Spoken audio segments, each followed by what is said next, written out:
Recuerdo una noche, no solo por la lluvia incesante que azotaba Madrid, sino por las palabras de mi marido. Esta casa carece de calidez cuando no estás, me dijo, con un tono que dejaba ver su impaciencia, su juicio. Él creyó, quizás, que en mi silencio había debilidad, una ausencia que reclamaba ser llenada por su propia visión del mundo. Él no entendió que mis ojos, aunque quietos, observaban con una atención militar, que mi espíritu, lejos de flaquear, se estaba forjando en una fortaleza silenciosa. Para él, mi concentración en la vida, en mi profesión, en el ser que crecía en mi vientre, era un vacío. Un espacio que más tarde llenaría con su propia traición. Solo mucho después, cuando la vida se hizo añicos, la verdadera magnitud de aquel error se reveló. Y hoy, tantos años más tarde, ese camino me lleva de nuevo al umbral de aquella casa, al eco de un gong, al silencio de un último adiós. Soy Elena, comandante del Cuerpo Médico Militar, con 34 años, y en este instante, mi vida, que siempre ha sido un camino recto y predecible, se detiene en un umbral.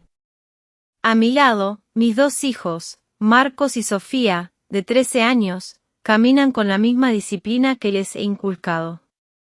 Sus pequeños uniformes, recién planchados, y sus gorras de plato, cubriendo su cabello oscuro, eran un reflejo de mi propia vestimenta, impecable.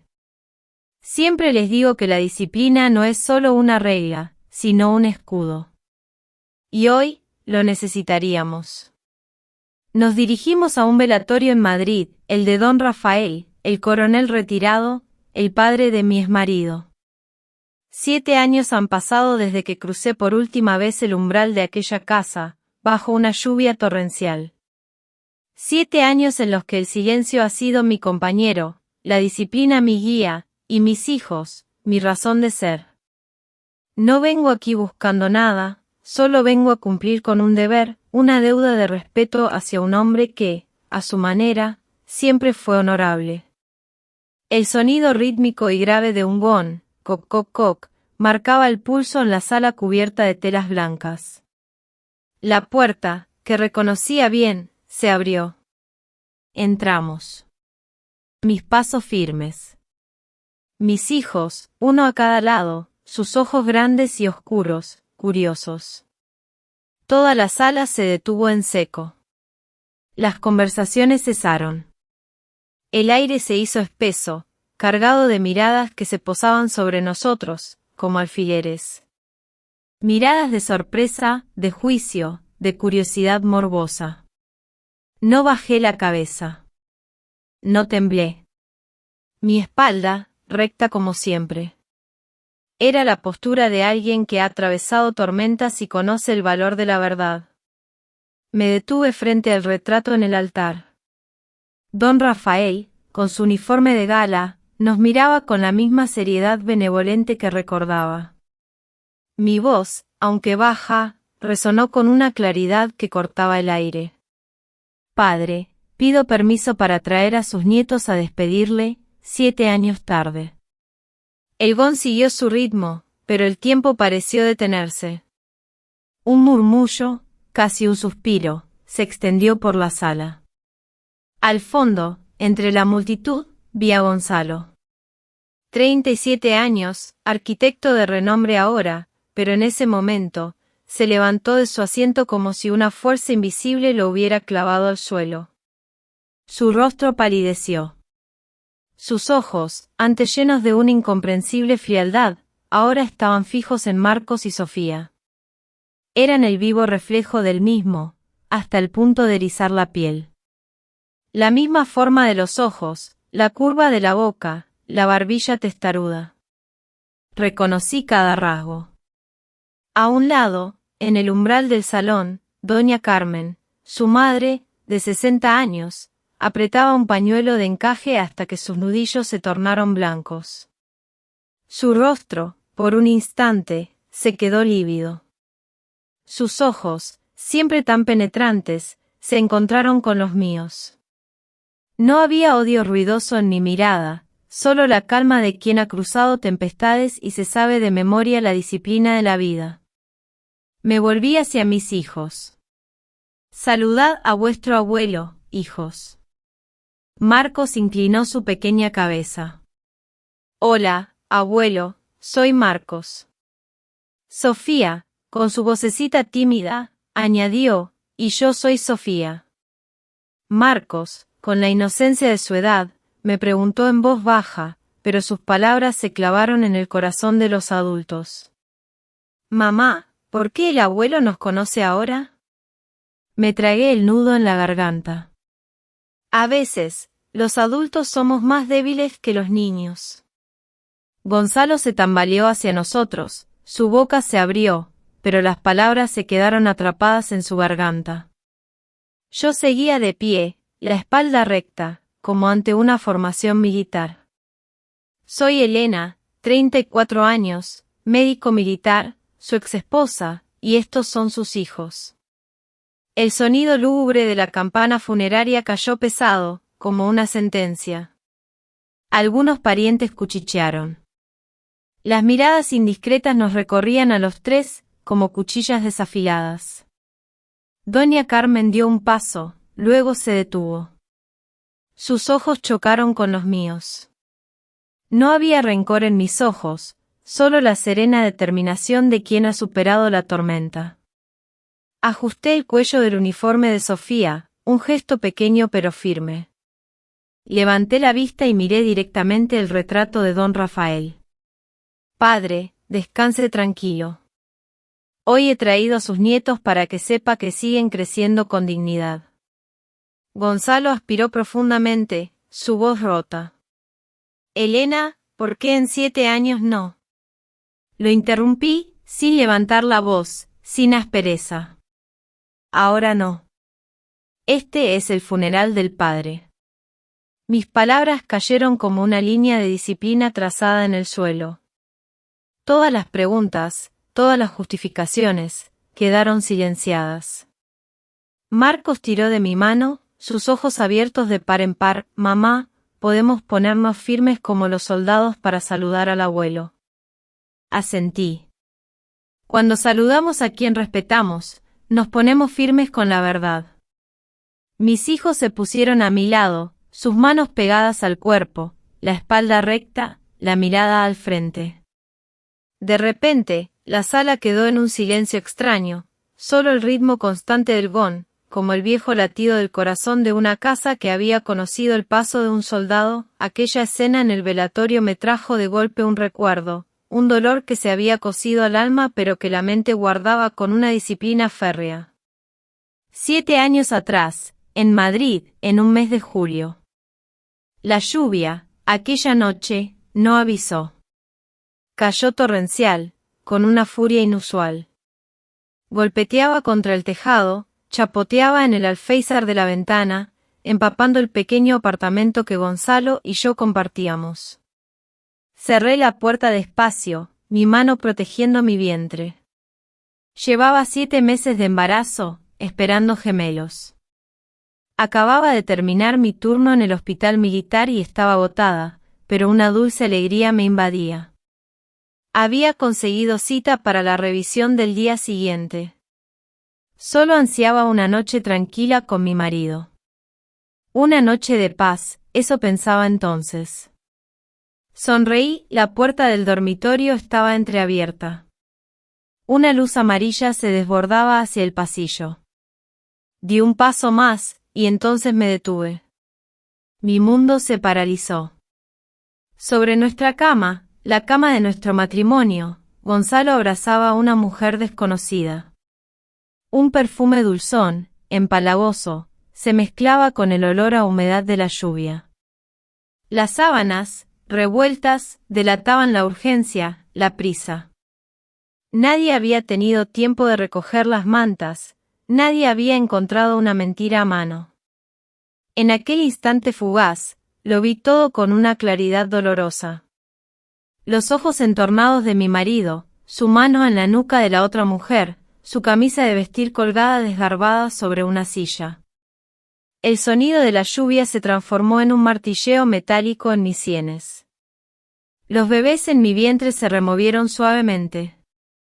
Puse mi palma sobre mi abdomen, como una orden silenciosa a mí misma. Respiré hondo, exhalé despacio. La disciplina, siempre ella, me salvó del colapso. Gonzalo se incorporó de golpe, el rostro pálido, tirando apresuradamente la sábana sobre la mujer. Sus palabras se quebraron como cristales rotos.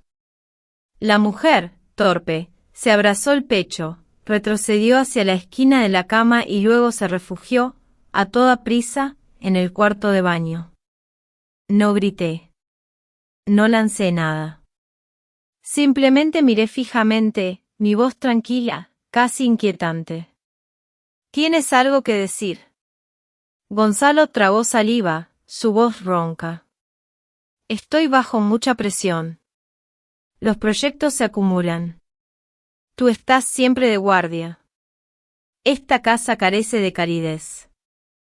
Él hablaba, pero no se atrevía a mirarme a los ojos. Cada palabra caía al suelo como una excusa de niño que ha roto un plato sin querer, no de un hombre de 30 años con una esposa esperando gemelos. La puerta principal se abrió de repente con un chasquido. Doña Carmen entró, su gabardina empapada, llevando una bolsa con ofrendas. Se detuvo un momento al verme de pie en la puerta del dormitorio, luego miró por encima de mi hombro. Su mirada, por un instante, lo entendió todo. No preguntó nada más. Su voz se volvió fría y dura, acusadora. ¿Qué estás tramando ahora? Me giré, tan firme como ante un superior. No tramo nada. He vuelto a casa porque esta es mi casa. Doña Carmen miró mi vientre, con una sonrisa burlona. ¿Y qué importa que estés embarazada? ¿Crees que esta familia va a guardar las apariencias abrazando un embarazo? Te pasas las noches en el hospital, esta casa está solitaria. Gonzalo también tiene sus necesidades. Si no las cubres, no te quejes. Sus palabras cayeron como una cascada hirviendo sobre mí. Seguí respirando con calma. Madre, soy militar. Entiendo la responsabilidad. No usaré mi embarazo para atar a nadie. Le pregunto una vez más, ¿cree que este hombre debe asumir su responsabilidad? Doña Carmen torció el labio. ¿Todavía intentas dar lecciones a alguien? No conviertas esta casa en un tribunal. Si quieres quedarte, quédate. Si no, vete. Pero no avergüences a la familia. En ese momento, entendí que ya no tenía nada a lo que aferrarme. No porque el amor se hubiera agotado, sino porque mi dignidad había sido pisoteada. Me quité el anillo de boda, frío como el hielo en la palma de mi mano, y lo coloqué suavemente sobre la mesa. El metálico sonido al chocar con el cristal fue seco, desolador. Gonzalo se sobresaltó, como si despertara de un trance. Elena, no, lo siento. No te vayas, te lo explicaré. Lo miré. Vi a un hombre atrapado entre el instinto y el miedo, entre su madre y su esposa, entre las palabras y los hechos. Ya me lo has explicado con tus actos. Me di la vuelta, caminé hacia el salón y saqué una pequeña maleta de debajo del armario.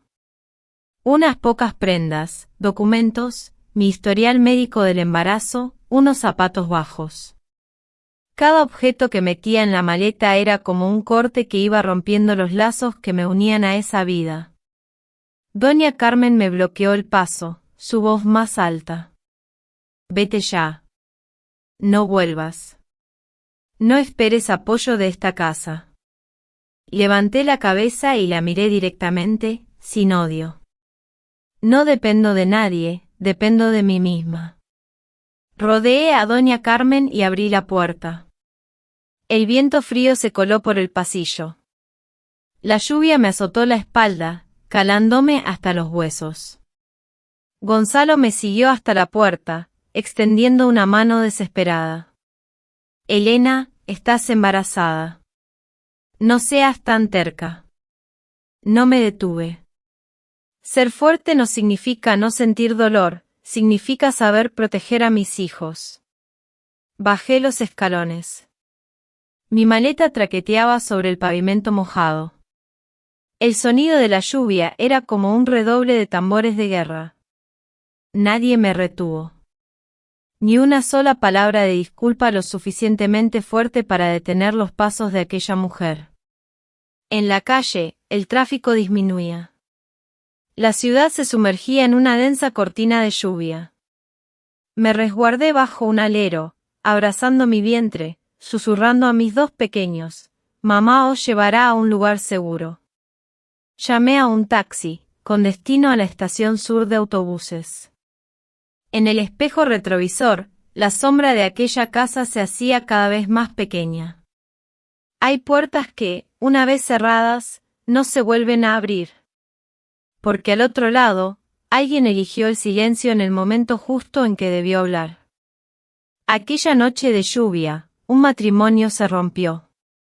Y aquella noche de lluvia, una madre comenzó el viaje de erguirse por sí misma. La estación sur de autobuses, ya entrada la noche, estaba casi vacía. La lluvia seguía cayendo en un ligero goteo, filtrándose por el tejado y resonando con un tic-tac monótono.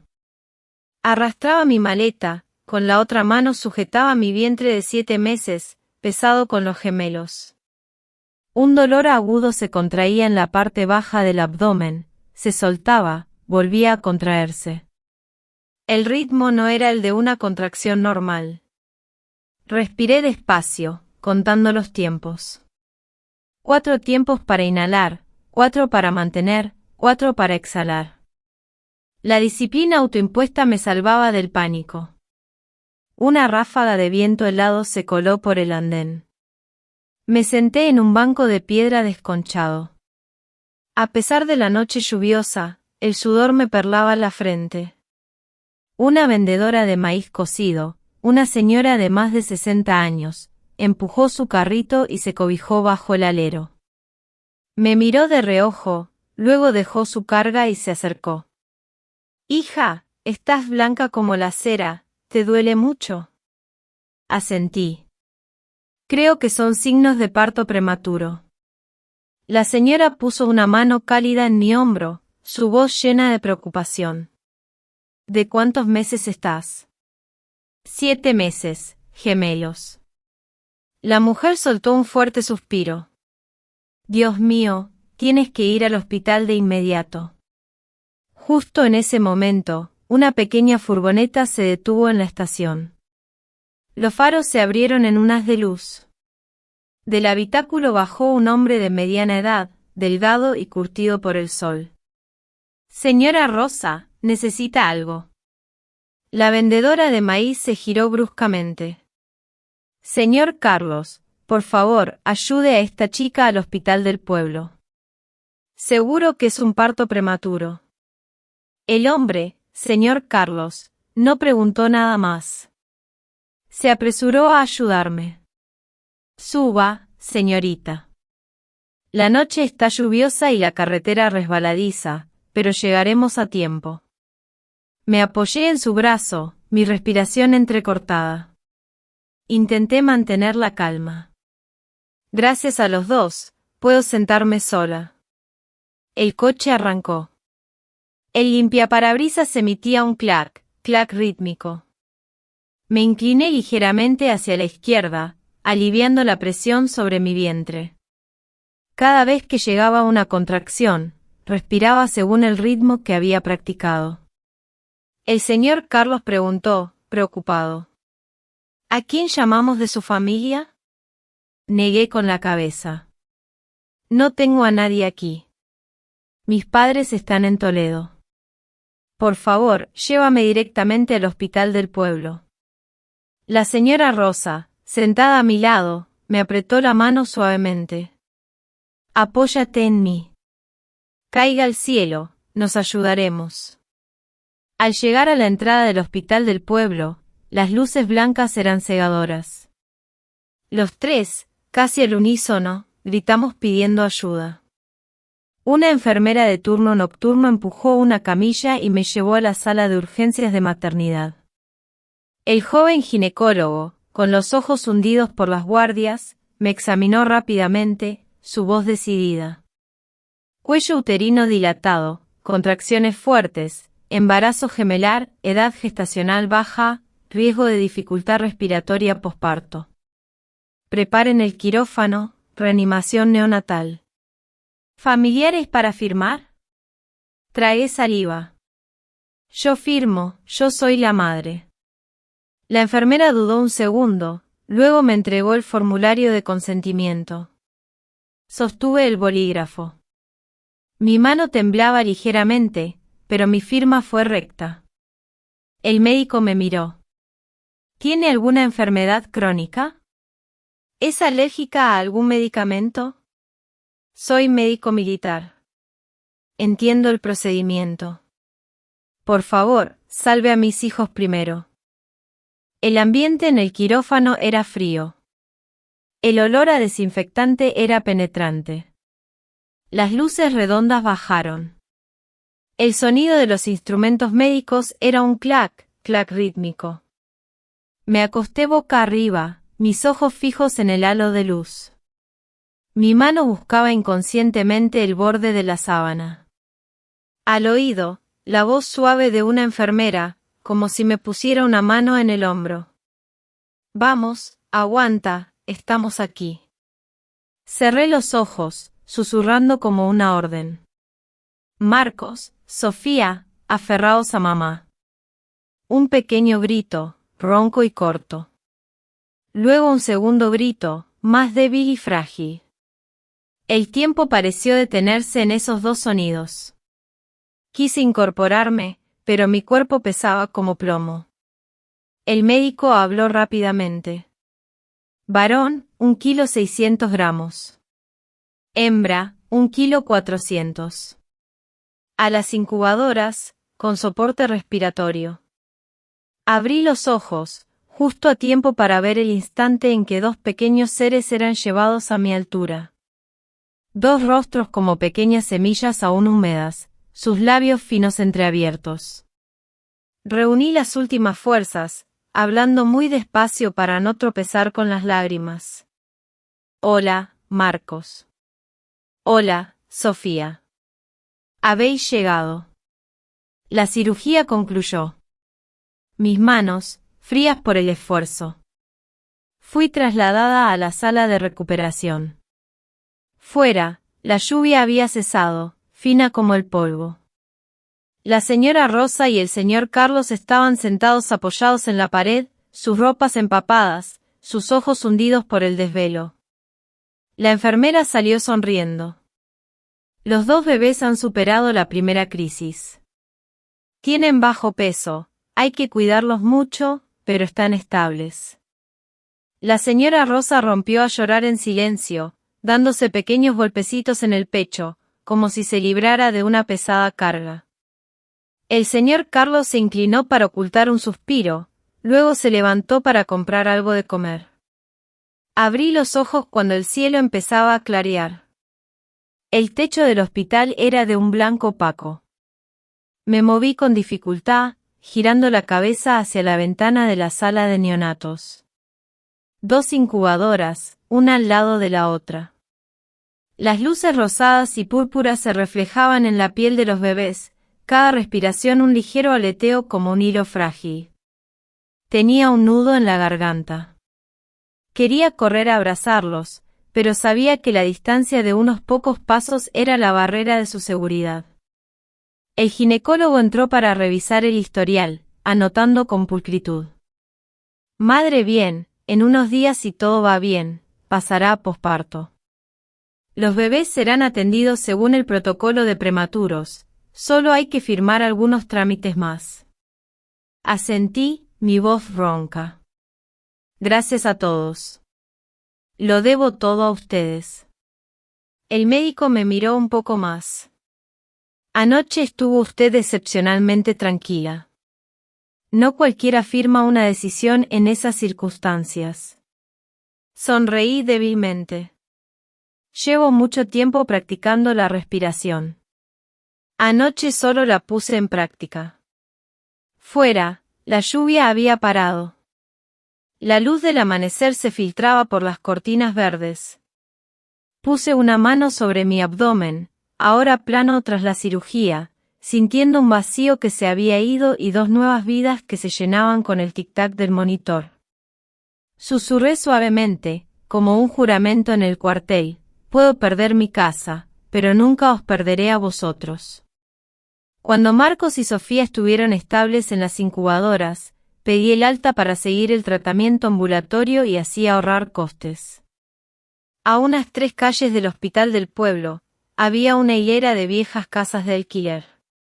Los muros estaban húmedos, los tejados hundidos.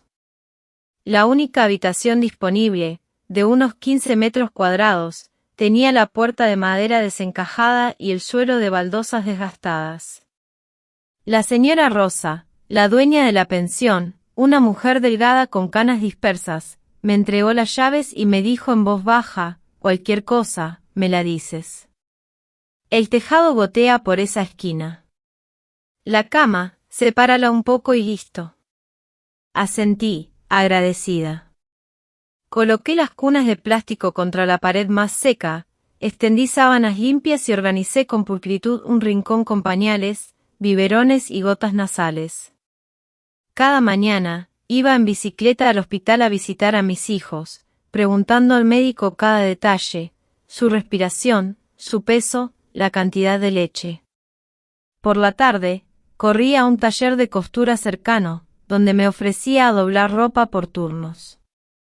Por las noches, escribía artículos de asesoramiento sobre salud para una página web comunitaria. En el taller, las máquinas de coser resonaban con un clac-clac constante durante horas. En mi habitación, el sonido de la lluvia repiqueteaba sobre el tejado. El dinero que ahorraba era escaso, pero era mío, era el cimiento para un largo camino. El día en que Marcos y Sofía, uno tras otro, fueron dados de alta y llevados a casa, la habitación parecía llenarse por completo. Las dos cunas estaban juntas, una pequeña luz amarilla tenue. La primera noche, Sofía respiraba con dificultad y Marcos regurgitó la leche. Me senté con las rodillas recogidas entre las dos cunas, escuchando el suave moverse de mis hijos, sintiendo cómo se me encogía el corazón. Ponía el despertador para controlar la temperatura, le frotaba aceite tibio, practicaba golpes suaves en la espalda y los limpiaba con una toalla tibia y escurrida. Fuera, las motos pasaban dejando un rastro de humo de gasolina. Dentro, el suave olor a talco se mezclaba con el de desinfectante. Sola, abrazaba mi mundo entero. La señora Rosa, de vez en cuando, me traía un plato de sopa de cebolla aún caliente. Come, hija. Si la madre se cae, ¿quién cuidará de los pequeños? Recibí el plato de sopa, sonriendo con cansancio, pero mis ojos se calentaron. A mediodía, cuando tenía que ir al taller, le pedí a la señora Rosa que los cuidara. Esa mujer delgada y canosa se quedaba en silencio junto a las cunas, abanicando suavemente con un abanico de bambú. Duérmete, pequeños granitos de arroz. Los susurros en la pensión a veces llegaban a mis oídos. Esa chica militar. Su marido la dejó. Pobre, con 2 prematuros. Yo los oía, pero no respondía. La disciplina me enseñaba a no malgastar fuerzas en cosas vacías. Respondía solo con las noches en vela corriendo al hospital cuando Sofía tenía fiebre, con las tablas de seguimiento de peso colgadas en la pared, con cada biberón preparado a la temperatura exacta. Al 12º mes, cuando Marcos ya se sostenía de pie, Sofía gateaba torpemente tras él, la habitación se llenaba con el bullicio de sus risas. Las tardes con menos trabajo en el taller, extendía un periódico viejo en el suelo, sentaba a mis hijos y cortaba papel en formas de peces o pájaros. Marcos señalaba la ventana, donde el sol se filtraba entre las hojas, creando motas de luz brillantes. Mamá, ¿Qué son esas estrellas? Besé su frente con dulzura. Es la luz del sol que se filtra entre las hojas. Es bueno que veas la belleza. Algunas noches, se iba la luz. La habitación estaba calurosa. Los mosquitos zumbaban. Yo abanicaba con la mano hasta que me dolían los músculos. A veces me dormía un instante y me despertaba sobresaltada por los quejidos de mis hijos. Recordaba nuestra casa en Madrid, la luz amarilla, la cama mullida. Pero la nostalgia pasaba rápido. Aquí, aunque había carencias, nadie pisoteaba mi dignidad.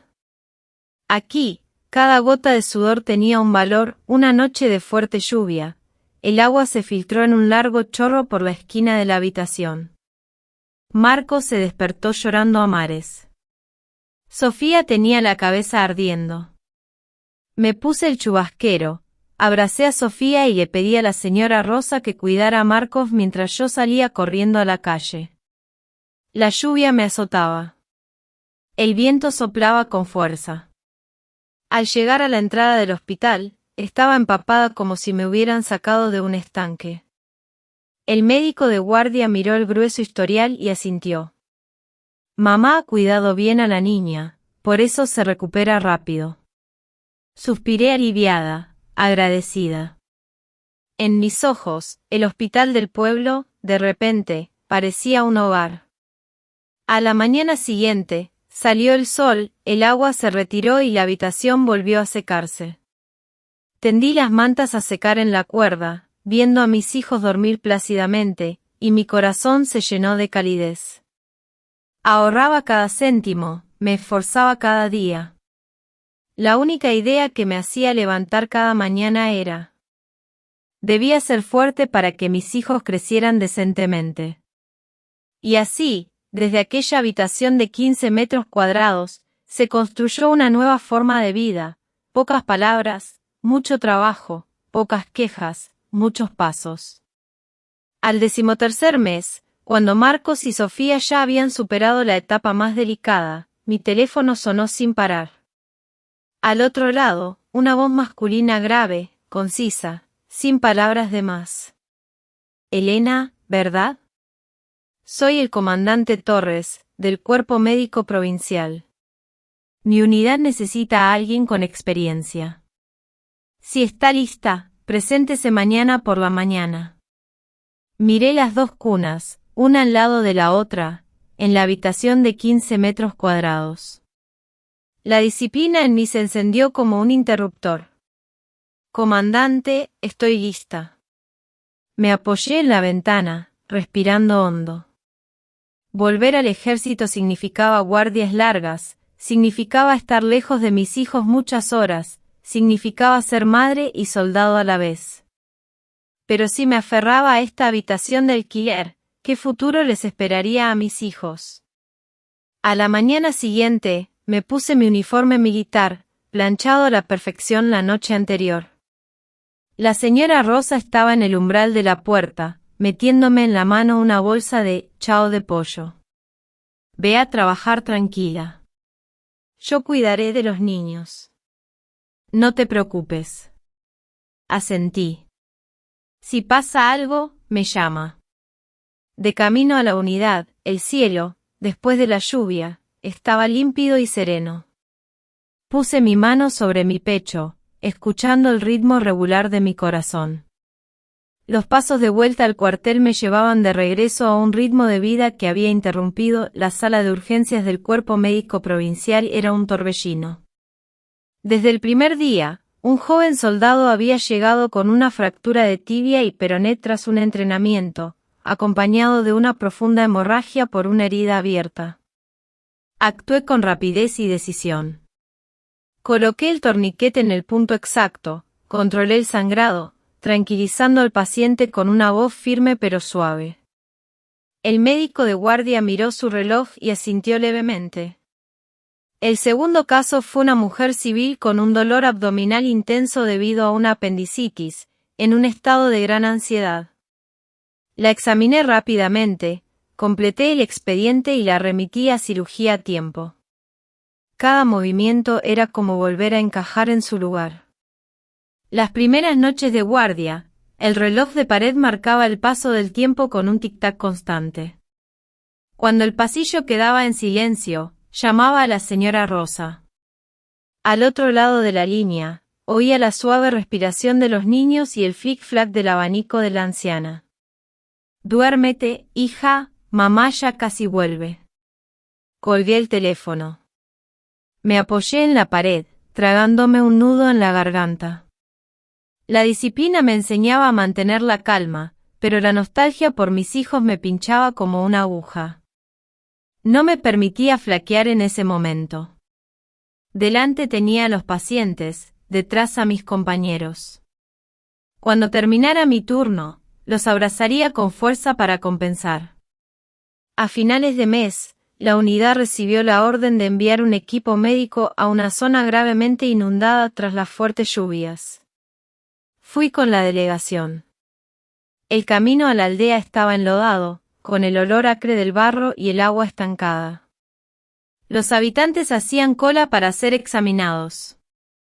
Muchos niños tenían infecciones respiratorias, ancianos con resfriados, algunos casos graves de diarrea. Me puse el estetoscopio, me incliné cerca de cada pequeño pecho, les expliqué a las madres cómo bajar la fiebre correctamente y dispensé medicamentos según el protocolo. Cuando la última persona se fue de la carpa, me senté. La mitad de mi chaqueta estaba empapada por la lluvia. Esa noche, el equipo médico durmió en esteras en un aula. Abrí mi teléfono y miré las fotos de mis hijos, 2 cabecitas suaves, ojos negros como canicas. Murmuré como una promesa: mamá trabaja para que vuestro mañana sea mejor. Luego cerré el teléfono y dormí un rato corto, lista para levantarme al menor aviso de emergencia. Al regresar a la unidad, se me asignó la responsabilidad adicional de la sección de expedientes de control de infecciones para el departamento. Reorganicé los armarios de medicamentos, etiqueté cada bandeja, revisé las fechas de caducidad y establecí un horario obligatorio de lavado de manos antes y después de cada turno. Al principio, mis colegas se sorprendieron, pero luego me siguieron al ver la clara reducción en el número de infecciones cruzadas. La noticia sobre una joven médico militar, con habilidades seguras y gran disciplina, se extendió más rápido de lo que imaginaba. Pero siempre mantuve una cierta distancia. Al terminar mi horario de trabajo, me apresuraba a la pensión, abría la puerta. La primera mirada era para Marcos y Sofía. Solo cuando los veía dormir en paz, su respiración suave, me quitaba la gorra, los zapatos y colocaba mi placa de identificación en su lugar exacto sobre la mesa. Una noche, la lluvia regresó como un desafío. Estaba cosiendo un botón suelto de mi uniforme militar. La aguja y el hilo, cuidadosos. Cada puntada era tan regular como mi respiración. No era solo un botón. Era el hilo que me mantenía erguida en la vida.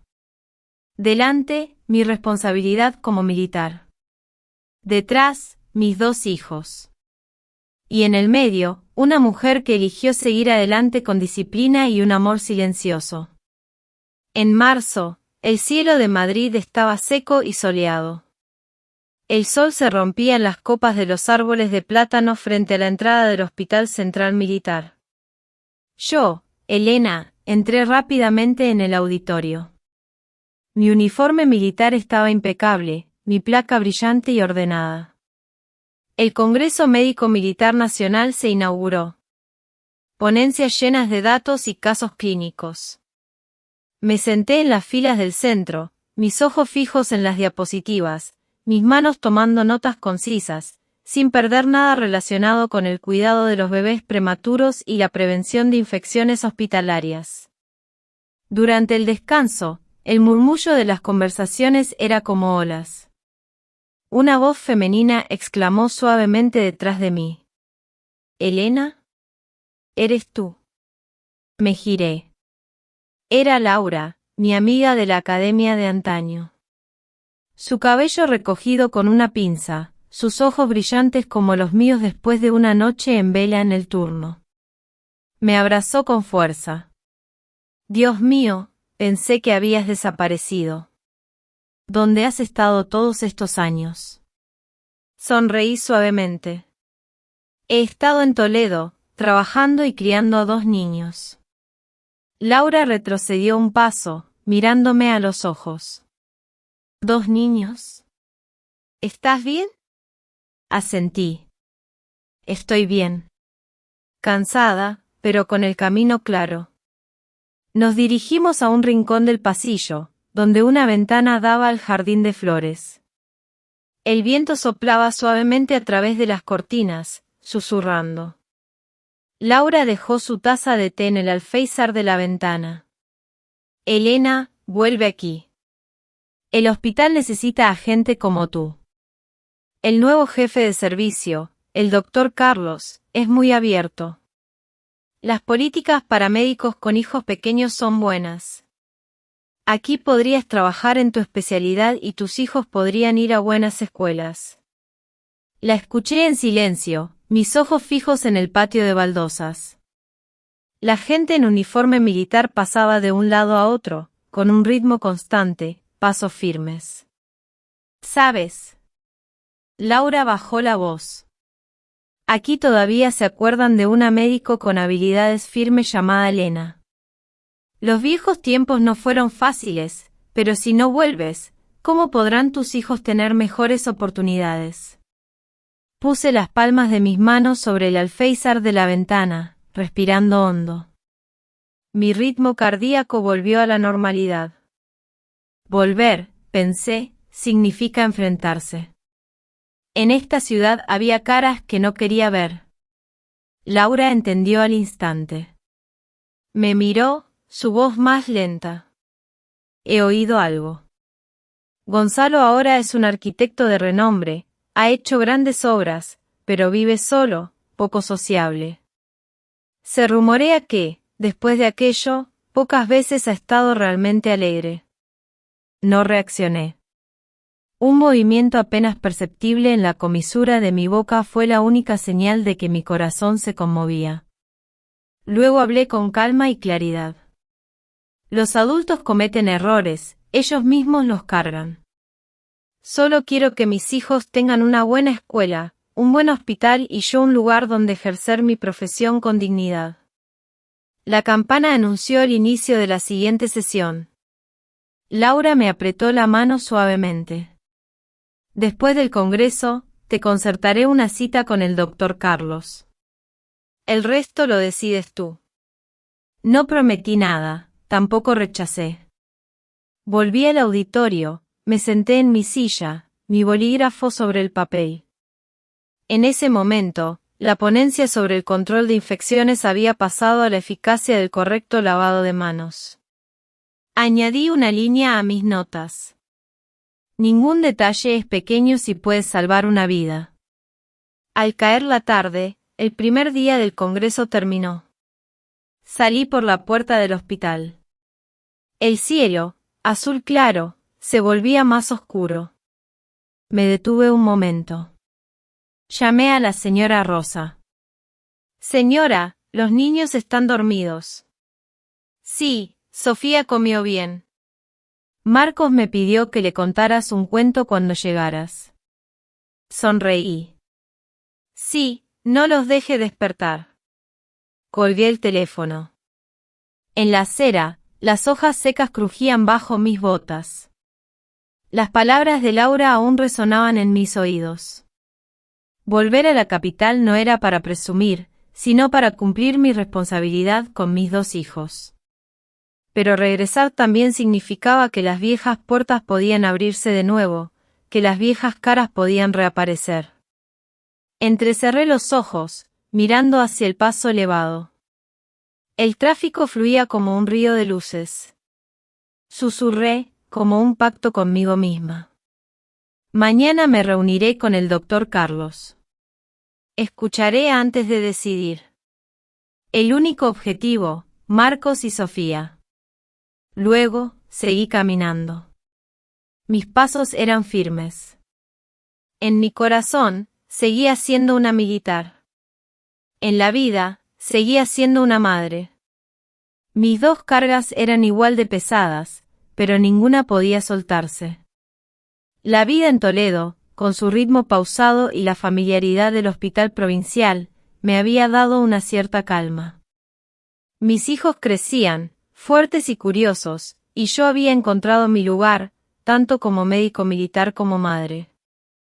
Pero aquella noche de lluvia, que se desató con la misma furia repentina que la de hace 7 años, vino a recordarme que la paz es frágil, y que la seguridad de los míos siempre sería mi única brújula.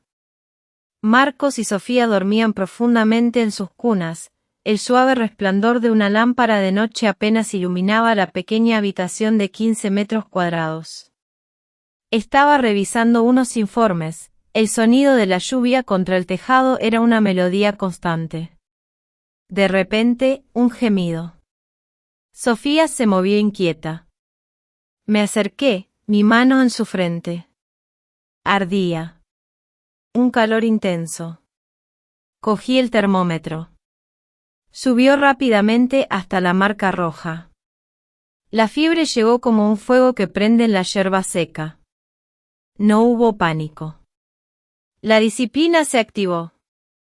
Le di a Sofía la dosis de antipirético según su peso, le limpié el cuerpo con una toalla tibia, observando cada respiración. El sudor perlaba la frente de mi hija, sus ojos vidriosos. A mitad de la noche, la temperatura subió de forma inesperada. El pequeño cuerpo de Sofía comenzó a convulsionar, sus labios se tiñeron de azul por un instante. No hubo un solo segundo de pánico en mí. Puse a Sofía de lado, mantuve su cabeza recta, limpié su boca, cronometrando la duración de la convulsión. En mi mente, los pasos de actuación se sucedían en el orden que ya conocía: asegurar la vía aérea, bajar la fiebre de forma activa, preparar el traslado al hospital si era necesario. La señora Rosa, alertada por el ruido, acudió corriendo, linterna en mano. «Dios mío, ¿qué le pasa a la niña?», dije, concisa. «Fiebre alta, convulsión. Por favor, tráigame un cubo de agua tibia y más toallas». En unos pocos minutos, la convulsión pasó, pero Sofía seguía respirando con dificultad, su piel aún ardía. Abracé a mi hija, me puse el chubasquero. «Vamos al hospital ahora mismo». «Marcos, quédate con la señora Rosa». Marcos se despertó, sus ojos redondos. «Mamá, ¿se va a morir mi hermana?». La pregunta me clavó un cuchillo en el pecho. Me incliné, mirando directamente a los ojos de mi hijo. «Mamá está aquí. Tu hermana se recuperará. Quédate con la señora Rosa, espera a que vuelva mamá». Marcos asintió, apretando el borde de la manta, sus ojos oscuros por la preocupación. La lluvia caía en un suave goteo. Corrí por el callejón, llevando a mi hija en brazos hasta la sala de urgencias del hospital del pueblo. El médico de guardia la examinó rápidamente, ordenó pruebas y un seguimiento constante. La sección de pediatría estaba abarrotada, pocos monitores, las camas pegadas unas a otras. Una joven enfermera, al revisar el historial, dijo en voz baja: «Tenga a la niña cerca. Si ocurre algo, avíseme». Me apoyé en la pared, mi frente contra el borde de la cama de hierro. Sabía que el personal aquí era dedicado, pero las limitaciones eran evidentes: pocas máquinas, pocas camas, pocos medios de apoyo cuando una situación empeora inesperadamente. Casi al amanecer, Sofía bajó la fiebre y se quedó dormida, su respiración regular. El médico nos dio el alta, con instrucciones de seguimiento. Abracé a mi hija, salí al vestíbulo y me senté en los escalones. La lluvia había cesado. El cielo estaba grisáceo. En mi mano, las pequeñas manos de mi hija aún estaban cálidas. En ese momento, las palabras de Laura resonaron en mis oídos. Si no regresas, ¿cómo podrán tus hijos tener mejores oportunidades? Al llegar a la habitación, Marcos se abalanzó para abrazarnos a mí y a su hermana. Mamá, si mi hermana vuelve a tener fiebre, ¿hay algún lugar con más máquinas? ¿Hay algún médico que siempre esté a su lado? Acaricié la espalda de mi hijo, sintiendo un escozor en la nariz. Era una pregunta directa, al grano, de esas que los adultos suelen evitar. Las condiciones médicas lo decidían todo. Miré a mis dos hijos, uno dormido, el otro con los ojos levantados, esperando una respuesta. A mediodía, llamé a Laura. Estoy de acuerdo. Mañana por la mañana me reuniré con el doctor Carlos. La voz de Laura sonó aliviada. Bien. Tu expediente lo transferiré de inmediato. Vuelve aquí. Tendrás todo un departamento y una ciudad detrás de tus hijos. Colgué el teléfono y abrí el viejo armario de madera, sacando mi libreta con cubierta de tela. Escribí una frase con claridad, cada palabra tan firme como un cerrojo: traslado a Madrid, buscar escuela, buscar casa cerca del hospital, elaborar plan financiero. Debajo, añadí los objetivos: seguridad, educación, salud. Por la tarde, caminé por la pensión y hablé con la señora Rosa sobre mi plan de mudarme. Ella escuchó, sus ojos se humedecieron. Vete, hija. Aquí te aprecio, pero el hospital del pueblo es limitado. La capital tiene muchas más cosas. Sé valiente. Le tomé la mano, apretándola suavemente. Señora, le estoy muy agradecida. Esa noche, el cielo estaba en calma. Marcos dormía plácidamente, su mano aún aferrada a su tigre de peluche. Sofía respiraba con regularidad, su suave cabello húmedo. Me senté entre mis dos hijos, contando el ritmo de su respiración como si contara la tropa después de un ejercicio en el campo. Luego levanté la vista, mirando por la pequeña ventana, donde el cielo oscuro cortaba una delgada línea de luz. Susurré, como si leyera una orden de partida. Mañana marchamos a Madrid. El autobús de línea, con el amanecer tiñendo de gris los extrarradios, me dejó en la estación de autobuses de Atocha. Abrazaba a Sofía, mientras Marcos me daba la mano, mi mochila de lona colgada a la espalda. El equipaje era escaso, organizado como si fuera una marcha militar. El apartamento que alquilé estaba en un viejo bloque de pisos, en la tercera planta, en un barrio de Madrid. Un pequeño balcón se asomaba a una hilera de árboles frondosos. La habitación era justa, lo suficiente para una cama, una mesa de madera, una estantería de libros infantiles y una pequeña cocina. Abrí la ventana para que la brisa del río Manzanares secara el olor a humedad de la casa vacía. Lo primero fue hacer una lista, pegarla en la pared, dividida en 3 columnas, por hacer, en proceso, hecho. Había que reunirme con el doctor Carlos para el traslado, buscar una escuela para los niños, registrar nuestro empadronamiento y recalcular los gastos. Al mediodía, Laura vino a verme. Nos sentamos en el suelo, abriendo expedientes. Me preguntó: ¿en qué departamento quieres estar? Le respondí, concisa. Urgencias y control de infecciones, donde me necesiten. Esa misma tarde, me reuní con el doctor Carlos. Habló poco, revisó mi expediente, hizo algunas preguntas clave, precisas.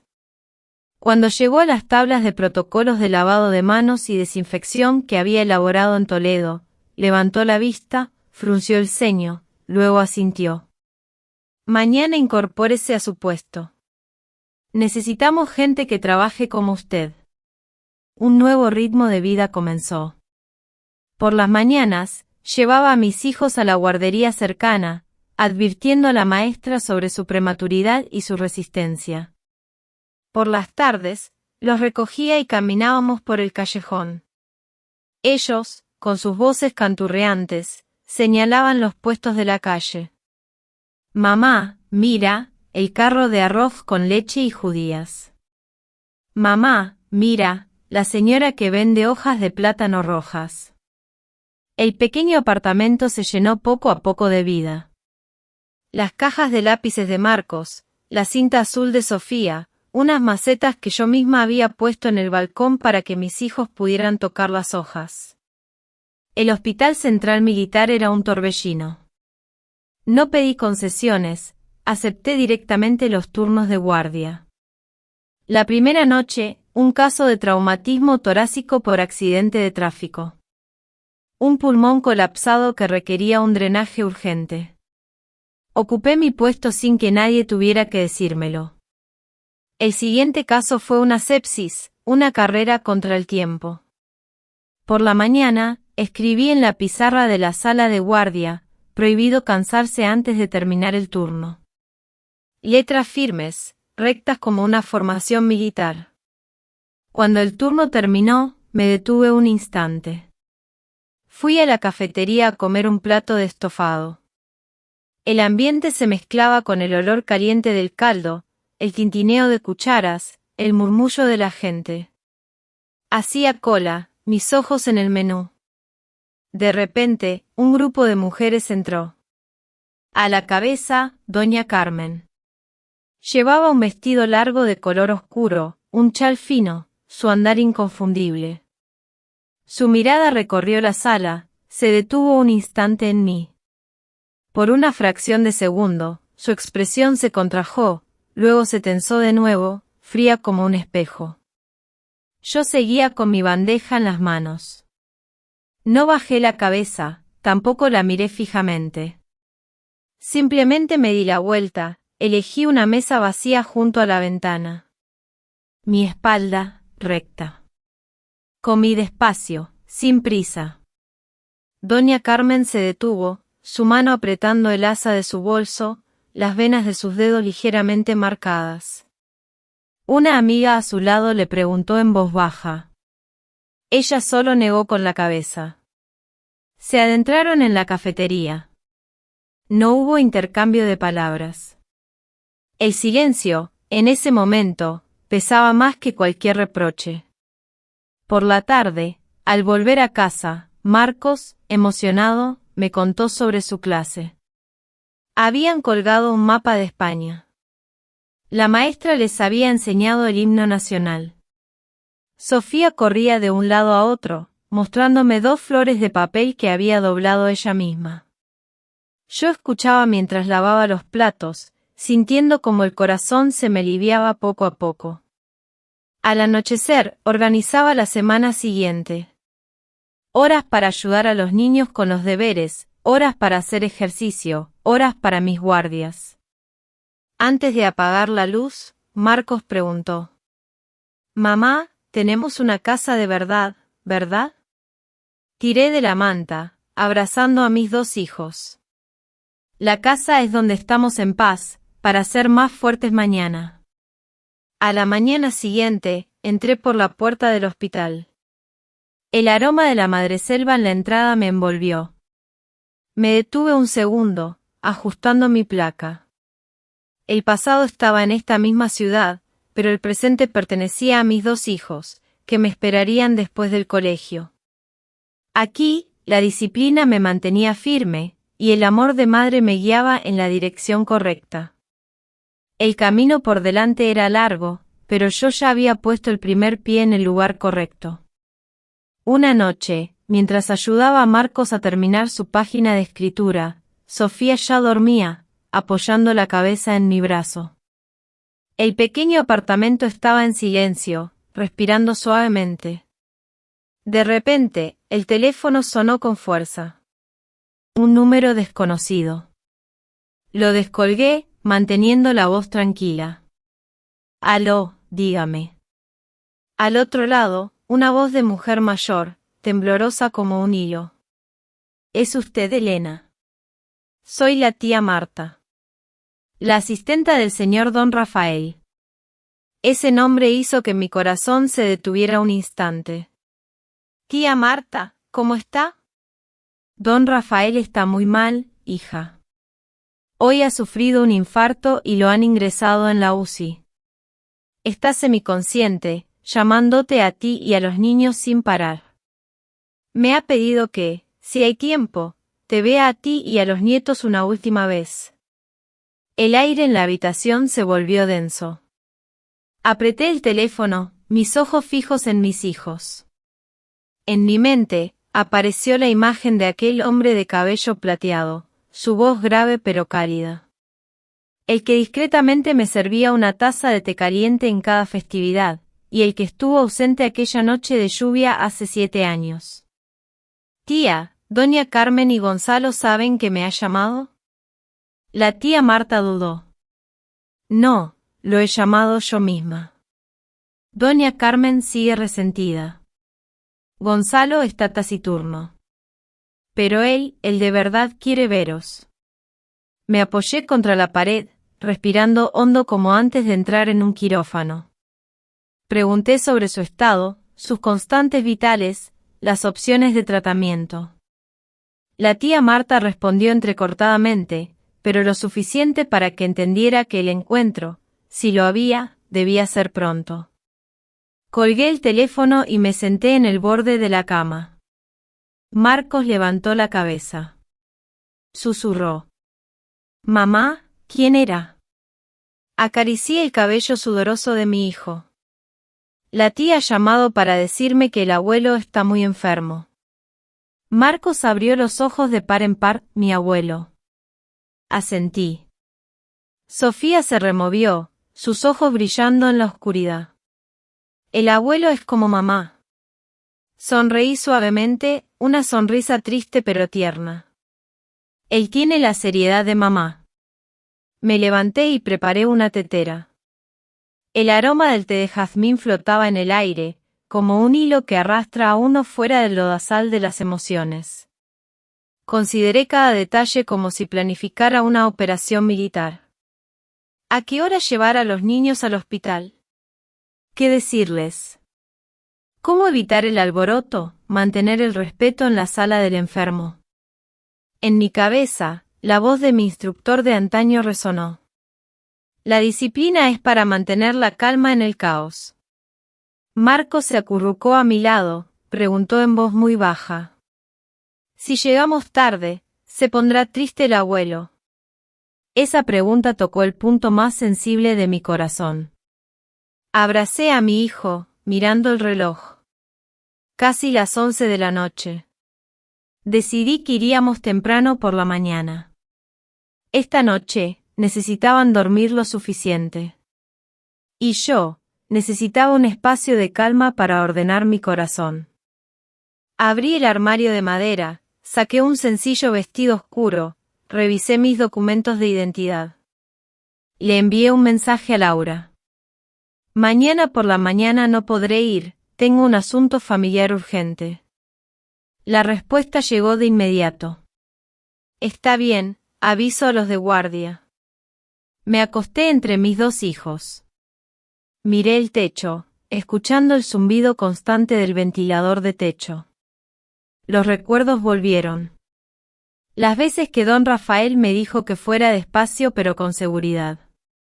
Las pocas comidas familiares en las que él susurraba suavemente, come, hija.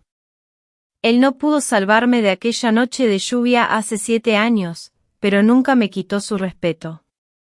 Ahora, en el límite entre el rencor y el deber, sabía qué lado elegir. A la mañana siguiente, desperté a mis hijos. Marcos se frotó los ojos. Mamá, ¿de verdad vamos a ver al abuelo? Cuando alguien está a punto de partir, lo correcto es estar presente. Sofía, con su pequeño vestido oscuro, susurró. ¿El abuelo nos oirá? Le abroché el botón del vestido a mi hija. Si hablas con la verdad, él te oirá. Los 3 salimos del apartamento cuando la calle aún estaba tranquila. En la acera, las hojas secas de los plátanos crujían bajo mis botas. Les expliqué a mis hijos cómo saludar en el hospital, cómo quedarse quietos sin hacer ruido. Llamé a la tía Marta. Tía, ya voy de camino. Al otro lado de la línea, ella suspiró. Sí, te espero en la puerta de atrás. Entrad por la entrada del personal para no hacer ruido. Asentí suavemente, aunque sabía que ella no podía verme. En mi rostro, la determinación de la militar y la ternura de la madre se mezclaban. Tomé las manos de mis hijos. Aceleré el paso. Esta vez, no iba a exigir nada, sino a completar una parte de mi deber, tal como el ejército me había enseñado. Lo que hay que hacer, se hace hasta el final. Después de aquella conversación en la cafetería, Gonzalo comenzó a cumplir, con una precisión que antes le era ajena, cada una de mis reglas. Era como si mi palabra, para él, se hubiera convertido en la orden más estricta de un superior. El primer sábado por la tarde, puntual, me esperaba en el parque junto al río, donde los niños reían y las pelotas de plástico rebotaban suavemente en el suelo de goma. Yo llevaba a Marcos y Sofía, y les decía en voz baja: hoy jugaréis 1 hora. Si pasa algo, me lo decís. Me sentaba en un banco de piedra cercano, mi libreta abierta, sin perderlos de vista, pero sin interferir. Gonzalo se agachaba hasta quedar a la altura de los niños. Hola, Marcos. Hola, Sofía. ¿Hoy probamos a volar una cometa? Marcos me miraba. Yo asentía. Entonces, seguía a Gonzalo hasta el césped. Sofía, con sus pasos pequeños, iba detrás, abrazando la bobina de hilo. El viento del río hacía ondear la cometa, su estructura de papel crujiendo suavemente. Gonzalo, con una paciencia que no le recordaba, les enseñaba cada movimiento, cómo mantenerla recta, cómo soltar un poco más de hilo cuando el viento era fuerte, sin tirones bruscos. Marco fruncía el ceño, el hilo se enredaba. Gonzalo no gritaba, solo sonreía. Si se enreda, se desenreda, despacio también vale. Esa frase, sencilla, parecía desatar un nudo en el corazón del niño. La semana siguiente, nos encontramos en la librería. Gonzalo dejó que los niños eligieran sus libros, solo les recordó que compraran algo que pudieran leer por completo. En la caja, sacó su cartera. Miró a Marcos, pidiéndole que escribiera su nombre en la portada. Los libros son nuestros amigos, hay que llamarlos por su nombre. Sofía, abrazando un cuento ilustrado, sonreía, mostrando su diente de leche. Yo, a una distancia prudente, sonreía también, apenas perceptible. Otra tarde, Gonzalo le enseñó a Marcos a atarse los cordones de los zapatos. Mi hijo era torpe, y cada vez que terminaba, el nudo se deshacía. Sofía, sentada al lado, contaba. 1, 2, 3.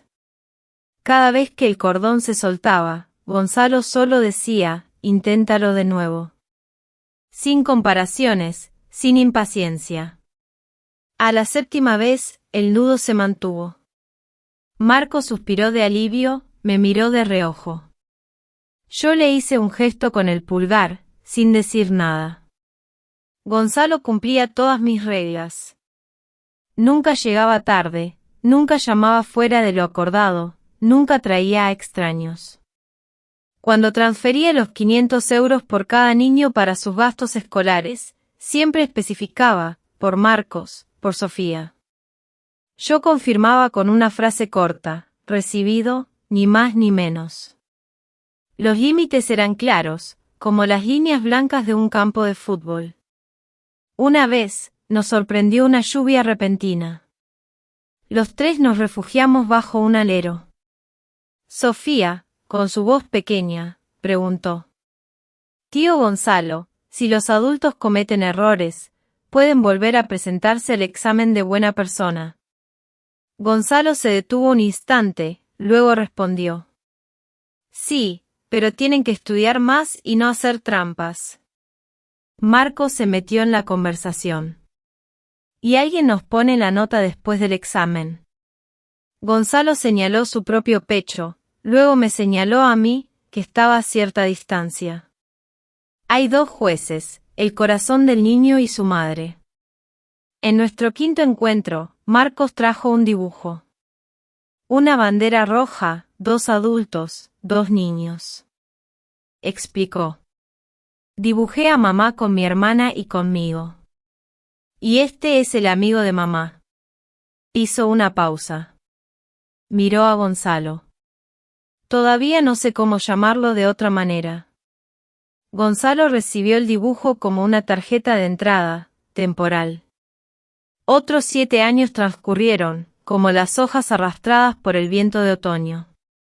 Yo, Elena, ascendí al rango de comandante del cuerpo médico militar. Había logrado comprar una pequeña casa en Hortaleza, un barrio tranquilo de Madrid. Su entrada estaba adornada con una exuberante bugambilla, cuyas flores, en la luz del sol, brillaban como pequeños faroles. Marcos y Sofía, mis 2 tesoros, eran ya adolescentes. Altos, con la mirada aún profunda y sabia que les caracterizaba, crecían con una madurez que me llenaba de orgullo. Gonzalo, por su parte, seguía acudiendo puntual, recogiendo a los niños cada fin de semana. No se inmiscuía, no exigía un título distinto al de el amigo de mamá. La lista de los encuentros seguía pegada en la puerta del frigorífico de mi casa, cada casilla marcada con una raya roja, tan constante como el ritmo de una marcha militar. Un atardecer de otoño, la brisa del río Manzanares era fresca. Los 4 estábamos sentados en el porche, el aroma del té de jazmín flotaba en el aire. El ambiente era de una paz inusual. Marcos me entregó su redacción de lengua. Había escrito sobre la persona que me enseñó la disciplina. Mencionaba a una madre con uniforme militar y a un amigo de mamá, que sabía llegar a tiempo, pedir perdón y volver a intentarlo. Leí en silencio. Mis párpados se cerraron un instante, pero mi voz se mantuvo firme. Has escrito con sinceridad. Gonzalo, sentado en silencio, entrelazaba sus manos, como si temiera romper la tranquila armonía que nos envolvía. De repente, Sofía, con la inocencia que a veces golpea directo al corazón, preguntó. Mamá, ¿cuándo podrá el amigo de mamá estar a tu lado en el izado de bandera? El aire se detuvo un instante. Gonzalo bajó la mirada, sonriendo para sí mismo. Dejé mi taza de té sobre la mesa. Respondí despacio, cada palabra sopesada. Cuando cada uno tenga el valor de erguirse ante la verdad, y cuando vosotros sintáis que es lo correcto. Marcos inclinó la cabeza, su voz dudando. Entonces, nosotros somos los que ponemos la nota, ¿mamá?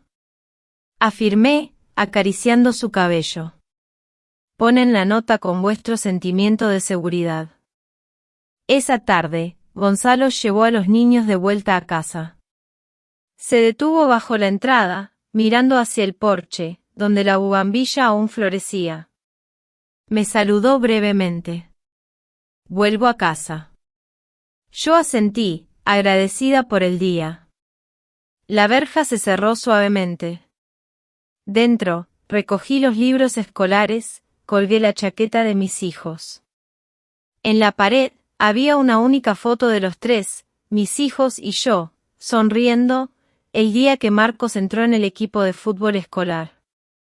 No era un escenario de cuento de hadas. Éramos solo nosotros, con los rostros menos marcados por el dolor. Las noches en Madrid tienen un silencio particular. Salí al balcón, el aroma de la bugambilla me envolvía. Recordaba el sonido del gong en el velatorio. La lluvia de aquella noche de hace 7 años. Las noches en vela junto a las incubadoras. La mesa de la cafetería en la calle de La Paz. Todas las heridas se habían convertido en cicatrices. Al tocarlas, aún dolía un poco, pero ya no era un dolor agudo. comprendí que la felicidad no era una reunión rutilante, un regreso triunfal. Era la capacidad de seguir adelante con dignidad. La madre, fiel a sus principios. El padre, aprendiendo de nuevo. Los hijos, creciendo en un espacio seguro. El futuro no estaba escrito. Quizás, algún día, Marcos y Sofía llamarían a Gonzalo de otra manera. Quizás no. Lo que sí era seguro es que mañana el despertador sonaría. La madre se pondría su uniforme militar, los niños llevarían sus mochilas. Y todos saldríamos a la calle con la espalda recta, en fila, en paz. Cuando la noche se cerraba, yo, la madre militar, posaba mi mano sobre la vieja cicatriz. Susurraba. Hijos míos, mamá nos ha guiado a través de la tormenta. Fuera, en la entrada, el hombre bajaba la cabeza ante la buhardilla, llegó tarde pero se quedó inmóvil para que sus hijos pudieran llamarlo por su nombre en paz. En aquel pequeño trozo de cielo, 3 corazones, al unísono, se despedían del pasado. Mañana, seguiríamos adelante. Los ojos aún húmedos, pero la espalda erguida, las noches en Madrid tienen un silencio particular. Elena, ahora comandante del cuerpo médico militar, con sus hijos Marcos y Sofía ya adolescentes, observaba desde su balcón florido cómo Gonzalo se despedía en la vereda. Había pasado el tiempo, y cada uno había encontrado su lugar, su ritmo. Los niños, seguros y serenos, eran el reflejo de una paz arduamente conquistada. Ella recordaba la pregunta inocente de Sofía, aquella tarde de té de jazmín: «Mamá, ¿cuándo podrá el amigo de mamá estar a tu lado en el izado de bandera?». Elena había respondido con una verdad sencilla, aunque profunda: «Cuando cada uno tenga el valor de erguirse ante la verdad, y cuando vosotros sintáis que es lo correcto». Marcos, con su curiosidad adolescente, había añadido: «Entonces, nosotros somos los que ponemos la nota, mamá». Y Elena, acariciando su cabello, había afirmado: «Ponen la nota con vuestro sentimiento de seguridad». Gonzalo, por su parte, continuaba llegando puntual, cumpliendo cada norma que ella había establecido. Sus contribuciones mensuales, 500 euros por cada niño, llegaban sin falta, etiquetadas con el nombre de cada uno, un apoyo material sin ataduras emocionales.